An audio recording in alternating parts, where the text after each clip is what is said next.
ऐ बनी इसराइल, याद करो मेरी उस नेमत को जिससे मैंने तुमको नवाजा था, और इस बात को कि मैंने तुम्हें दुनिया की सारी कौमों पर फजीलत अता की थी। और डरो उस दिन से जब कोई किसी के जरा काम ना आएगा, ना किसी की तरफ से सिफारिश कबूल होगी, ना किसी को फिदिया लेकर छोड़ा जाएगा, और ना मुजरिमों को कहीं से मदद मिल सकेगी। याद करो वो वक़्त जब हमने तुम्हें फ़िरौनियों की गुलामी से निजात बख्शी थी। उन्होंने तुम्हें सख्त अजाब में मुब्तला कर रखा था।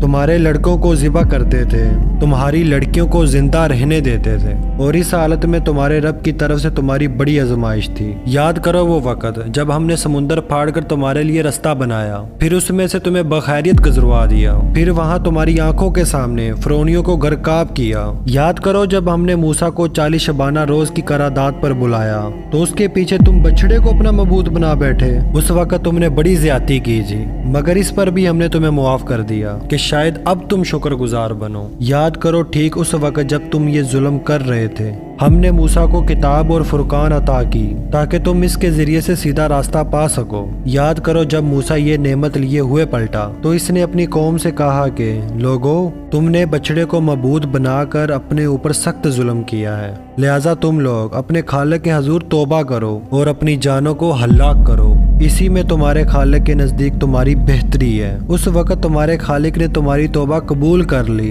कि वो बड़ा मुआफ करने वाला है और रहम फरमाने वाला है। याद करो जब तुमने मूसा से कहा था कि हम तुम्हारे कहने का हरगिज यकीन ना करेंगे जब तक कि अपनी आंखों से लानिया खुदा को तुमसे कलाम करते ना देख लें। उस वक़्त तुम्हारे देखते देखते एक जबरदस्त साइके ने तुमको आ लिया, तुम बेजान होकर गिर चुके थे, मगर फिर हमने तुमको जिला उठाया। शायद कि इस आसान के बाद तुम शुक्रगुजार बन जाओ। हमने तुम पर अबर का साया किया, मन्नो सलवा की ग़िज़ा तुम्हारे लिए फराहम की, और तुमसे कहा कि जो पाक चीज़ें हमने तुम्हें बख्शी हैं उन्हें खाओ। मगर तुम्हारे इस्लाफ ने जो कुछ किया वो हम पर जुल्म ना था, बल्कि उन्होंने आप अपने ही ऊपर जुल्म किया। फिर याद करो जब हमने कहा था कि ये बस्ती जो तुम्हारे सामने है इसमें दाखिल हो जाओ, इसकी पैदावार जिस तरह चाहो मजे से खाओ, मगर बस्ती के दरवाजे में सजदा रेज होते हुए दाखिल होना और कहते जाना हित्तातुन हित्तातुन। हम तुम्हारी खताओं से दरगुजर करेंगे और नेकोकारों को मजीद फजलो करम से नवाजेंगे। मगर जो बात कही गई थी जालिमों ने उसे बदल कर कुछ और कर दिया।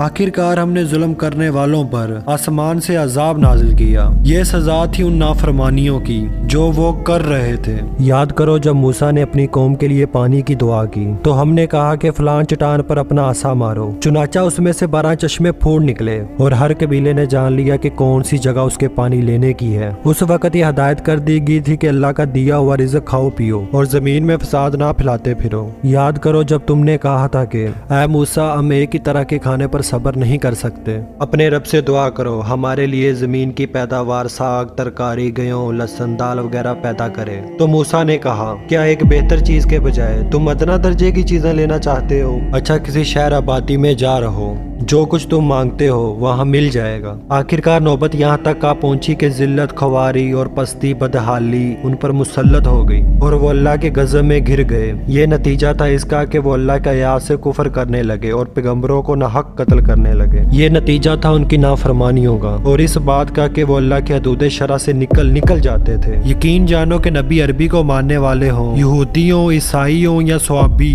जो भी अल्लाह और रोज़े आखिरत पर ईमान लाएगा और नेक अमल करेगा, उसका अजर उसके रब के पास है और उसके लिए किसी खौफ और रंज का मौका नहीं है। याद करो वो वक़्त जब हमने तूर को तुम पर उठाकर तुमसे पुख्ता ऐद लिया था और कहा था कि जो किताब हम तुम्हें दे रहे हैं उसे मजबूती के साथ थामना और जो हकाम व हदायत इसमें दर्ज हैं उन्हें याद रखना। इसी जरिए से तवक्को की जा सकती है कि तुम तकवे की रविश पर चल सकोगे, मगर इसके बाद तुम अपने ऐद से फिर गए। इस पर भी अल्लाह के फजल और इसकी रहमत ने तुम्हारा साथ ना छोड़ा, वरना तुम कभी के तबाह हो चुके होते। फिर तुम्हें अपनी कौम के उन लोगों का किस्सा तो मालूम ही है जिन्होंने सब्त का कानून तोड़ा था। हमने उन्हें कह दिया कि बंदर बन जाओ और इस हाल में रहो कि हर तरफ से तुम पर दुत्कार पिटकार पड़े। इस तरह हमने उनके अंजाम को उस जमाने के लोगों के बाद के आने वाली नस्लों के लिए इबरत और डरने वालों के लिए नसीहत बनाकर छोड़ा। फिर वो वाकया याद करो जब मूसा ने अपनी कौम से कहा कि अल्लाह तुम्हें एक गाय ज़िबा करने का हुक्म देता है। कहने लगे, क्या तुम हमसे मजाक करते हो? मूसा ने कहा, मैं से खुदा की पनाह मांगता हूँ कि जाहिलों की सी बातें करूँ। बोले अच्छा, अपने रब से ये दरख्वास्त करो कि वो हमें इस गाय की कुछ तफसील बताए। मूसा ने कहा अल्लाह का इरशाद है कि वो ऐसी गाय होनी चाहिए जो ना बूढ़ी हो ना बच्चिया बल्कि औसत उम्र की हो, लिहाजा जो हुक्म दिया जाता है उसकी तामील करो। फिर कहने लगे अपने रब से ये और पूछ दो कि उसका रंग कैसा हो। मूसा ने कहा वो फरमाता है जर्द रंग की गाय होनी चाहिए जिसका रंग ऐसा शौक हो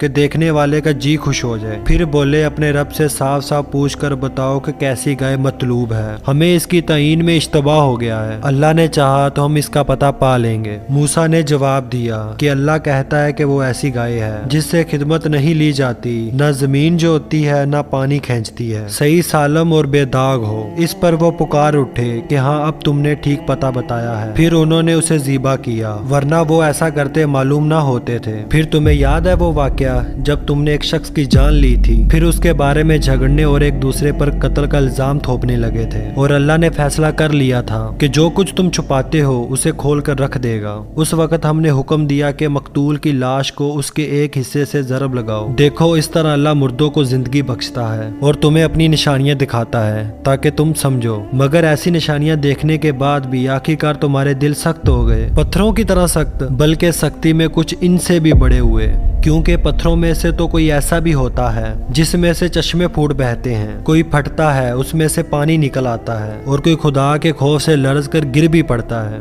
अल्लाह तुम्हारी करतूतों से बेखबर नहीं है। ऐ मुसलमानों, अब क्या तुम इन लोगों से तवक्को रखते हो कि ये तुम्हारी दावत पर ईमान ले आएंगे? हालांकि इनमें से एक गिरोह का शेवा ये रहा है कि अल्लाह का कलाम सुना और फिर खूब समझ बूझ कर दानिस्ता इसमें तहरीफ की। मोहम्मद रसूलुल्लाह पर ईमान लाने वालों से मिलते हैं तो कहते हैं कि हम भी उन्हें मानते हैं, और जब आपस में एक दूसरे से तकलिये की बातचीत होती है तो कहते हैं कि बेवकूफ हो गए हो। इन लोगों को वो बातें बताते हो जो अल्लाह ने तुम पर खोली हैं ताकि तुम्हारे रब के पास तुम्हारे मुकाबले में उन्हें हुज्जत में पेश करें। और क्या ये जानते नहीं हैं जो कुछ छुपाते हैं, जो कुछ जाहिर करते हैं, अल्लाह को सब बातों की खबर है। इनमें एक दूसरा ग्रोह उम्मियों का है जो किताब का इल्म रखते नहीं, बस अपनी बेबुनियाद उम्मीदों और आरज़ुओं को लिए बैठे हैं और महज वहम व गुमान पर चले जा रहे हैं। बस हलाकत और तबाही ही है उन लोगों के लिए जो अपने हाथों से शरा का नविश्ता लिखते हैं, फिर लोगों से कहते हैं कि ये अल्लाह के पास से आया हुआ है ताकि इसके मुआवजे से थोड़ा सा फायदा हासिल कर लें। उनके हाथों का ये लिखा भी उनके लिए तबाही का समान है और उनकी ये कमाई भी उनके लिए मुजबे हलाकत। वो कहते हैं कि दोज़ख की आग हमें हरगिज छूने वाली नहीं, इल्ला ये कि चंद रोज की सजा मिल जाए तो मिल जाए। इनसे पूछो क्या तुमने अल्लाह से कोई ऐद ले लिया है जिसकी खिलाफ वर्जी वो नहीं कर सकता, या बात यह है कि तुम अल्लाह के जिम्मे डालकर ऐसी बातें कह देते हो जिनके मुतालिक तुम्हें इल्म नहीं है। उसने इनका जिम्मा लिया है, आखिर तुम्हें दोज़ख की आग क्यों ना छुएगी? जो भी बदी कमाएगा अपनी खताकारी के चक्कर में पड़ा रहेगा वो दोज़खी है और दोज़ख ही में वो हमेशा रहेगा। और जो लोग ईमान लाएंगे और नेक अमल करेंगे वही जन्नती हैं और जन्नत में वो हमेशा रहेंगे।